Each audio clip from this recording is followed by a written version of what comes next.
Auntie, please, can you do short time for my man? I will pay you well. Subscribe, it's free. Babe, why are you walking sluggishly? Drop the snacks fast and get us some wine. They say love makes people foolish, but nobody tells you how dangerous it becomes when love turns into fear of losing a man.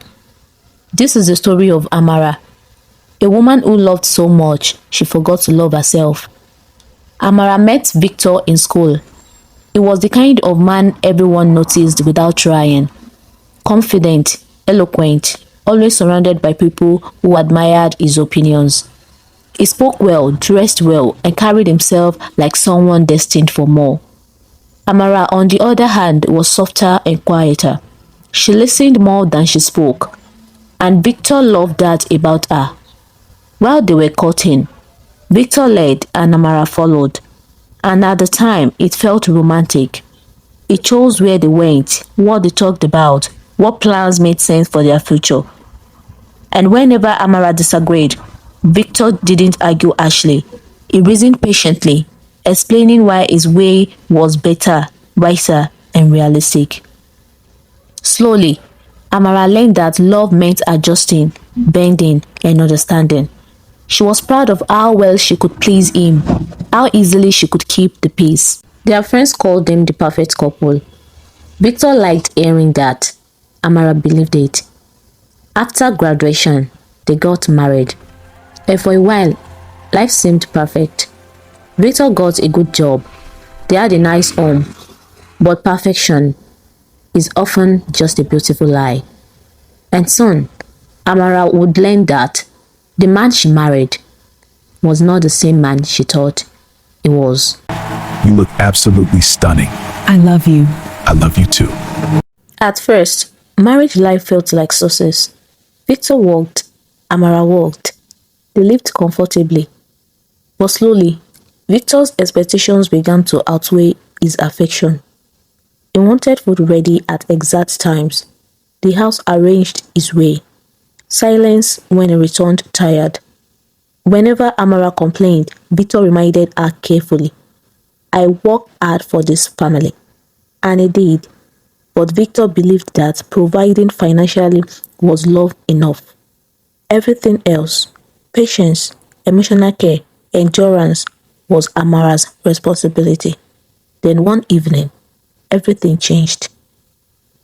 Victor looked at her and said something that would haunt Amara for years. There was a flicker discussed in his gaze, subtle but impossible to ignore. He spoke casually, as if stating a fact. Yet, every word landed like blade. You have changed. You are not as attractive as before. He didn't insult her, he didn't shout, and that made it worse. It was said so casually, like he was commenting on the weather. Amara cried alone all night, but instead of telling Victor how much his words hurt, she only wondered how to fix it. Weeks later, Victor said something else, something that would lead Amara down a path she would never return from. Barely touching the dinner she had placed before him, he looked at her and said, Marriage shouldn't make a man feel frustrated. Amara froze. Her chest tightened. The sentence stayed with her, haunted her, and soon, Amara would make a decision. Babe, I told you to wash this car yesterday. You didn't. Now I am late. I am sorry, my husband. Don't ever tell me you're sorry again. Nonsense. Just see how your stomach looks, like a bag of beans. Victor's words echoed in Amara's mind, day and night. She knew what he was implying. She knew what men like Victor did when their wives didn't satisfy them. They went outside, they cheated, and Amara couldn't bear the thought of it. So one night, Amara sat Victor down. Her voice was shaking, but she spoke anyway.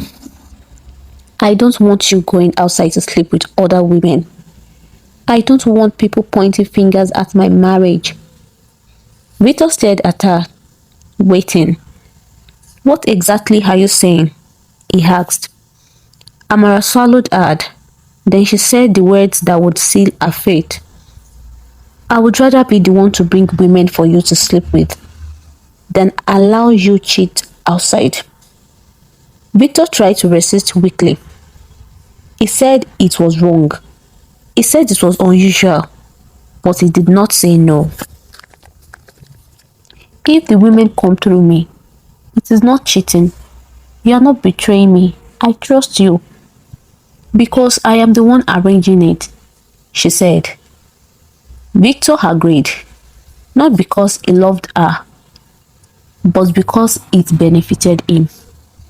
And just like that, Amara had opened a door that she would never be able to close. Now, she would have to go out into the world and hunt for women for her own husband. I need to go inside and find the correct babe for my husband. Auntie, please, can you do short time for my man? I will pay you well. The first time Amara went out to look for a woman for her husband, her legs were shaking.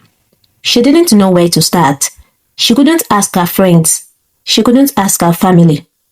So she went to places she had never imagined herself entering. Hotels, lodges, female hostels close to the city. She stood in shadows, watching, studying, selecting, like she was shopping for furniture. Her eyes scanned each woman carefully.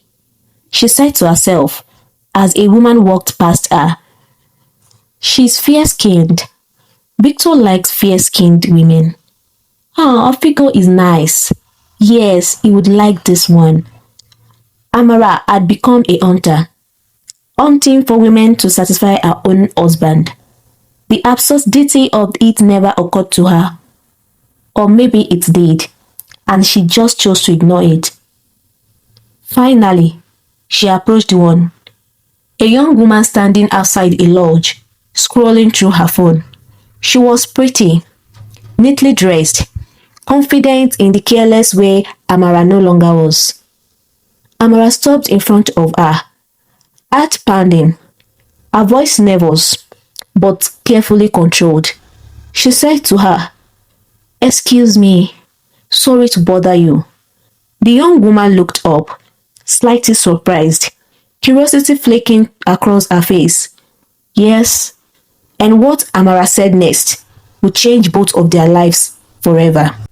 Auntie, please, you need to follow me home to my husband. I will pay you any amount. You just name it.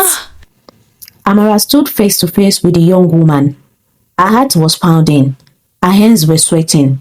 But she had come too far to turn back now. She took a slow breath, choosing her words carefully.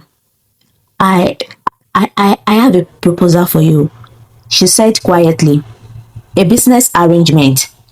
The young woman studied her, courteous but curious. "What kind of arrangement?" Amara glanced around, nerves tightening her chest. Then she leaned in slightly, lowering her voice. "I need someone to spend time with a gentleman tonight. Just one night. He is respectful, clean, well-mannered." She paused.